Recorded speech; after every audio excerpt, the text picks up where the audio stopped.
현지사 신도 여러분, 반갑습니다. 우리가 눈으로 볼 수도 없는 바이러스 때문에 수많은 사람들이 불편과 공포 속에서 살아가고 있습니다. 유럽과 미국은 아주 코로나 바이러스가 심하고 우리나라는 그래도 우수한 편입니다. 코로나 바이러스를 잘 대처하고 있기 때문에 대한민국이 이러한 기회를 이용하여 국제사회에서 크게 뜨고 있는 상태입니다. 그래서 모두가 우리나라를 부러워하고 있습니다. 지금은. 제가 세계 여러 곳을 가보았고 많은 경험을 하였는데 그 중에서 우리나라 사람들이 세계에서 가장 착하다고 생각합니다. 아마도 우리나라 사람들이 착하기 때문에 코로나 바이러스도 우리나라 사람들을 조금 봐주는 모양인 것 같습니다. 아무쪼록 속히 코로나 바이러스 백신과 치료제가 개발이 되어서 더 이상 우리가 이 바이러스에 신경 쓰지 않고 종전과 같이 현지사도 정상적으로 법회를 할 수 있기를 기대해 봅니다. 부처님께서 2600년 전에 사바세계에 오셨습니다. 인도 땅에 오셨는데 부처님께서 인도 땅에 오신 가장 큰 이유가 무엇인가? 부처님께서 왜 오셨는가? 오늘 그런 것을 생각해 보고 여러분들이 잘 알고 계시는 업에 대해서 생각을 해보자고 합니다. 우리가 안다는 것, 지식으로 안다는 것, 이런 것은 그 종류와 깊이가 있다고 생각합니다. 우리가 불교 신도로서 업에 대해서는 많은 이야기를 들었고 업에 대해서 많이 알고 있다고 생각합니다. 그러나 그 업을 아는 데는 여러 가지 차원이 있다고 생각합니다. 업이 있다는 것을 들어서 아는 것과 그리고 업이 있는 것을 자기가 경험을 해서 아는 것과 그리고 실제적으로 그 업을 볼 수 있는 상황에서 업을 이해하는 것과 이런 것은 엄청난 차이가 있다고 생각합니다. 그런데 제가 오늘 이야기하려고 하는 것은 보현보살님 말씀 중에 과보, 즉 업은 오로지 부처님만이 아신다 하는 이 말씀을 여러분들에게 오늘 전해드리고자 합니다. 부처님께서 2600년 전에 인도 땅에 오신 것은 업을 해결하기 위해서 오신 것입니다. 만약에 여러분들과 나와 중생들이 업이 없다면은 부처님께서 사바세계에 오시지 않았을 겁니다. 그리고 오셨다고 하더라도 45년 동안의 긴 세월에 법문을 하시면서 법문을 하시지는 않았을 것이라고 생각합니다. 팔만대장경이 있습니다. 팔만대장경이 있는데 팔만대장경이 있지만은 그 팔만대장경에 여러 가지 부처님의 말씀이 있습니다. 말씀이 있는데 그 중에서도 가장 중요한 것이 업에 대한 이야기입니다. 업을 기본으로 해서 벌어지는 모든 이야기들을 부처님께서 하신 것입니다. 그리고 부처님께서는 이 업으로 인해서 우리가 받고 있는 고통을 해결해 주기 위해서 우리에게 인도 땅에 오신 것입니다. 근데 부처님께서는 업에 대해서 굉장한 중요성을 두고 말씀을 하셨는데 우리는 그러면은 부처님 가신 이후에 어떻게 해왔느냐 하면은 업에 대해서 좀 등한시했지 않느냐 이런 생각을 저는 해봅니다.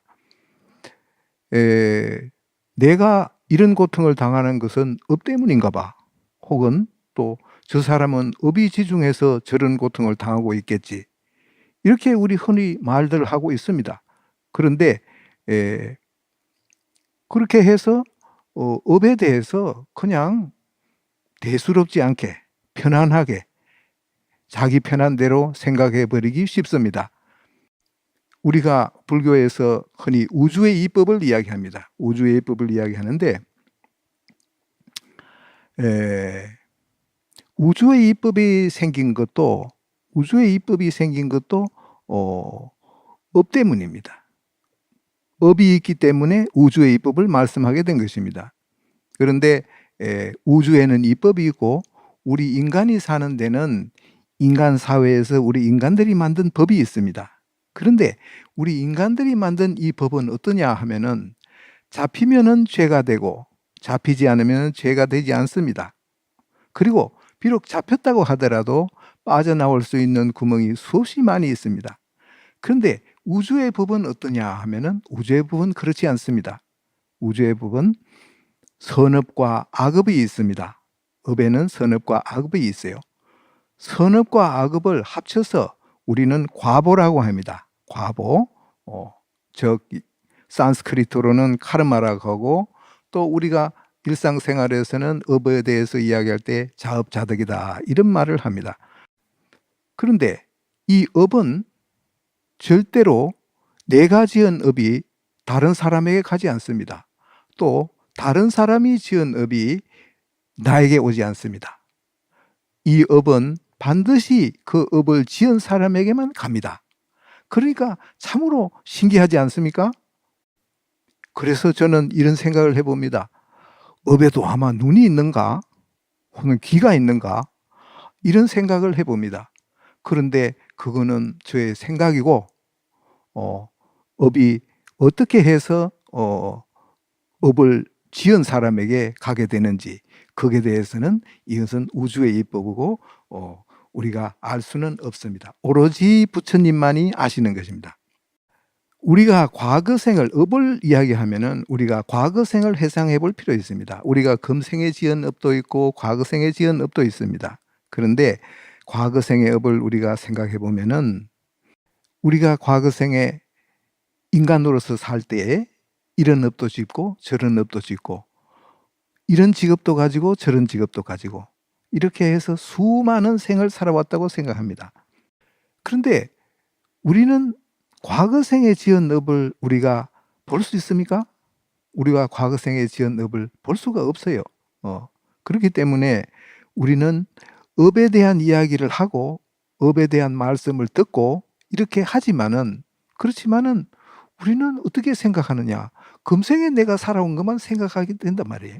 우리가 금생에 사는 것을 경험으로 해서 과거생을 생각해보고 이렇게 하는 겁니다. 그냥 편하게 나는 아마 많은 업을 짓지 않았을 것이다, 이런 막연한 생각을 가질 가능성이 굉장히 많고 그런 착각을 할 수가 있습니다. 특히 어려움 없이 금생을 잘 살아온 사람들은 그렇게 생각하기가 쉽고 또 그렇게 생각할 가능성이 많습니다. 그러나 우리가 업에 대해서 좀 더 깊이 있게 생각해 본다고 하면은 그렇지 않다고 생각합니다. 우리는 수없는 무시 이래로 말로 할 수 없는, 헤아릴 수 없는 수없는 겁을 살아왔습니다. 그 수많은 겁을 살아오는 동안에 어떻게 좋은 일만 할 수 있었겠습니까? 수많은 나쁜 일을 많이 했다고 생각합니다. 나쁜 직업도 많이 가졌다고 생각합니다. 우리가 생각할 때는 저 사람은 범죄인이고 그러기 때문에 그 사람을 멸시하고, 아이고 저 사람은 저런 죄를 지었구나, 어떻게 저런 죄를 지을 수 있을까? 하지만 내 자신이 그런 죄와 업을 과거생에 지었지 않았다고 말할 수 없습니다. 왜? 우리는 수많은 생을 살아왔기 때문에 우리도 그와 같은 일을 다 했다고 생각합니다. 그러니 금생에 우리가 업을 받게 되는 겁니다. 업을 받으면은 내가 눈이 아프다, 코가 아프다, 뭐 이렇게 했을 때에 그 업이 어디서 왔는지 모르니까 그냥 의학적인 상식으로만 대처하고 넘어갑니다. 그렇지만은 그러한 업도 전부 우리가 악을 지었기 때문에, 죄를 지었기 때문에, 눈에는 눈에 대한 죄를 지었고 코는 코에 대한 죄를 지었고 귀는 귀에 대한 죄를 지었기 때문에 우리가 그런 업을 받게 되는 것입니다. 그래서 우리가 지은 업에 대해서는 우리가 지은 죄이기 때문에 우리가 항시 참회해야 됩니다. 참회하지 않으면 안 됩니다.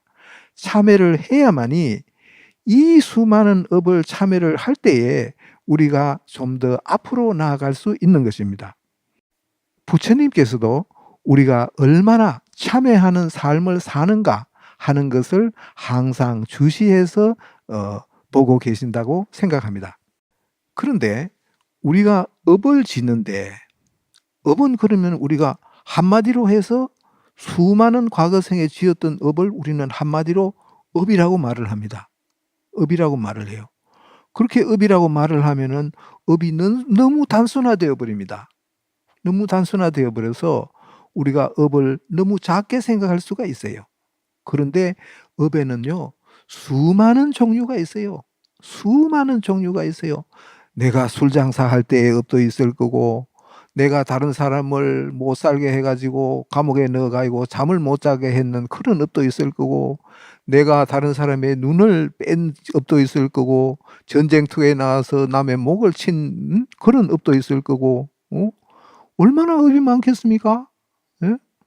옛날 영화를 한번 보세요. 옛날 영화를 보면은 칼 가지고 그냥 사람을 앞에 살아있는 사람을 앞에서 그냥 칼로 목을 치고 이렇게 하지 않습니까? 그러니까 그 당시에는 그렇게 살았지만은 그것이 다 업이란 말이에요. 그래서 우리가 가지고 있는 업의 정도 수없이 많다고 생각합니다. 그리고 업의 종류만 많은 것도 아니고 업의 수도, 우리가 가지고 있는 업의 수도 이루 말할 수 없다. 그러면 업의 양은 우리가 어떻게 측량할 수 있느냐? 업의 양도 우리가 어떻게 압니까? 이 어마어마한 업의 양을 우리가 지고 살고 있다고 생각합니다. 그래서 우리가 흔히 하는 말로 태산이 높다 하되 하늘 아래 메이로다 하니까, 그러니까 우리는 업이 태산과 같다 이렇게 말을 합니다. 이런 우리가 어마어마한 업을 가지고 있기 때문에 우리가 사람을 보면은 좋은 사람이 있어요. 아무것도 주는 것도 없고 받는 것도 없는데 그냥 좋은 사람이 있어요. 그리고 아무런 이해관계도 없고 한데 그냥 싫은 사람이 있어요. 보기 싫은 사람이 있습니다. 그리고 사람 간에 만나거나 부닥치면은 그냥 언쟁을 하고 싸움을 하는 사람들도 있어요. 저도 이 들은 이야기지만은, 우리 현지 사안에서 들은 이야기지만은, 우리가 가지고 있는 업은 우리가 상상을 초월할 정도로 많다고 합니다. 마장도 어마어마하게 많고 빙의된 원결의 숫자 이루 말로 할 수 없습니다. 제가 빙의된 숫자를 말로 못 하겠습니다. 저는 듣고서 알고는 있습니다. 알고는 있는데 그 숫자가 이루 말로 못 합니다. 그러니까 한두 명의 원결 빙의를 해결했다고 해서 어떻게 우리가 모든 그 업 테두리에서, 바운더리에서 우리가 벗어날 수 있겠습니까? 이게 불가능한 거예요.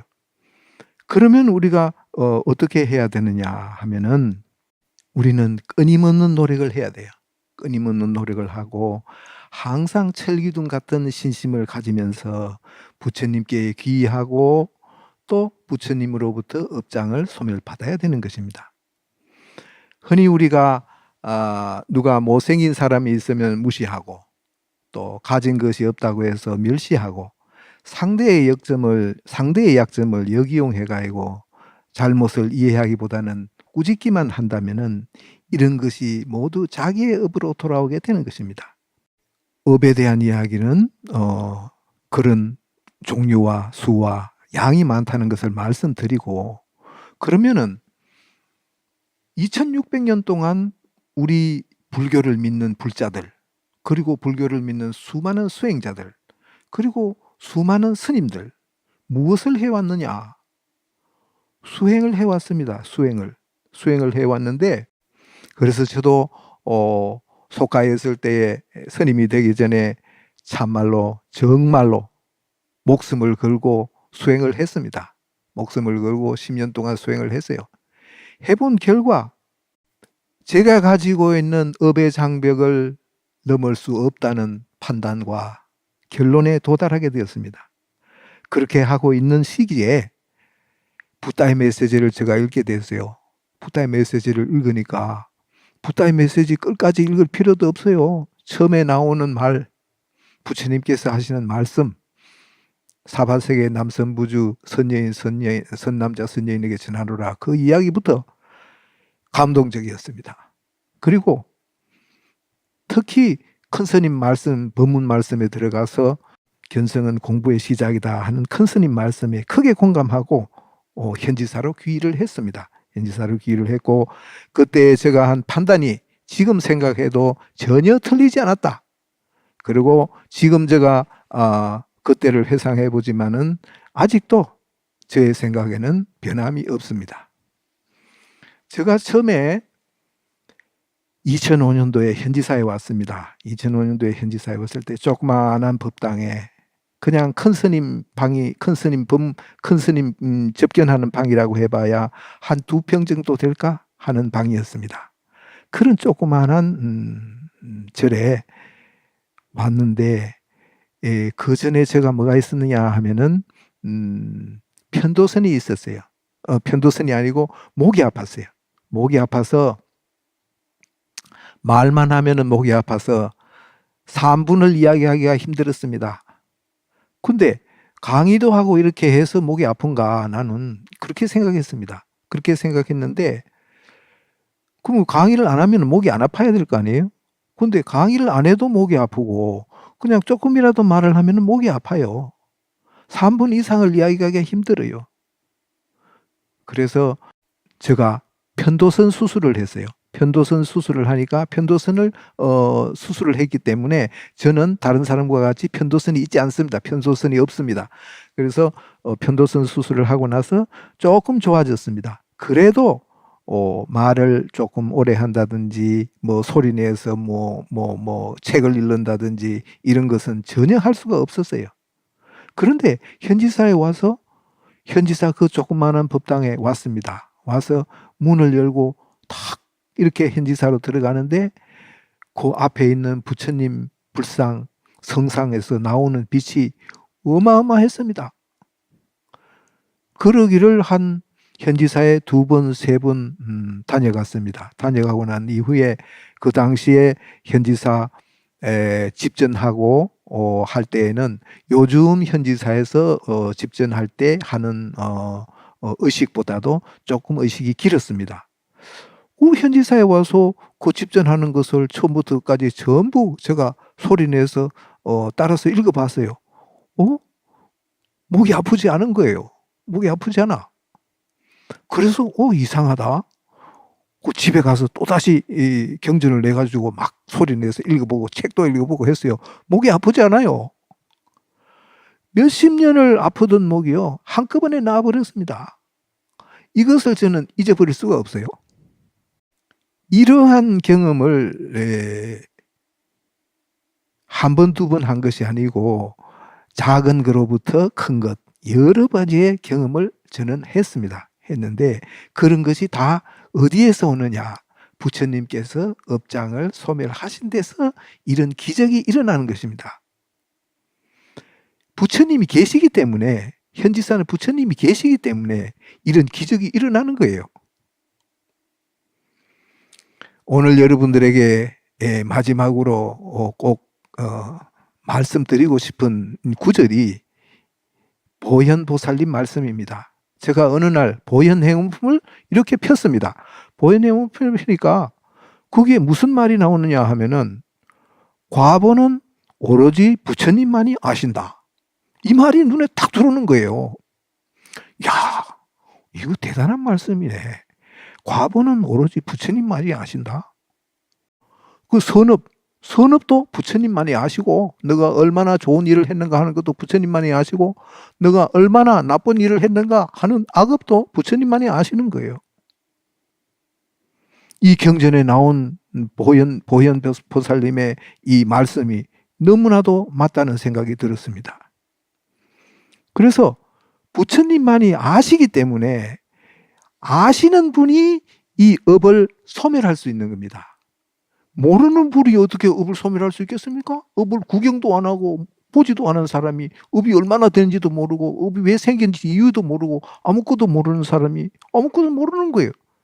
그런 상태에서 어떻게 업을 소멸할 수 있겠습니까? 그래서 이 업을 아시는 분은 오로지 부처님만이 아시고 이 업을 소멸하는 것도 부처님만이 하실 수 있는 거예요. 그렇기 때문에 부처님께 더욱더 가까이 다가가고 업장 소멸도 받을 수 있으면 받고 이렇게 해서 법위도 올라가고 그렇게 되기를 바랍니다. 그리고 우리가 수행도 게을리해서는 안 된다고 봅니다. 경전 읽고 다란히 하고 염불하는 수행을 항시해야 됩니다. 이 수행 방법보다도 더 수승한 수행 방법은 덕산 스님이 10년 동안 목숨 걸고 수행을 이것저것 다 해봤어요. 주로 염불을 했지만은 이것보다 더 이 현지사의 수행 방법보다 더 수승한 방법은 없습니다. 이 현지사의 수행 방법이야말로 최상승의 수행 방법입니다. 그러니까 그렇게 수행을 하면서 공덕을 지어야 합니다. 공덕을 지어야 해요. 공덕을 짓고 그렇게 해서 하나씩 부처님으로부터 업장소멸을 받아 나가면은 언젠가는 여러분들에게 좋은 일이 있을 거고 좋은 소식이 있을 거고 법위도 올라갈 것이고 그렇게 될 것입니다. 부처님은 항상 전지하시고 만능자재하시기 때문에 항상 여러분들 부처님 믿는 신심이 철기둥되기를 바라면서 부처님께 귀의하는 마음 항상 잘 간직하시기를 바라면서 오늘 소찬법문을 마치고자 합니다. 감사합니다.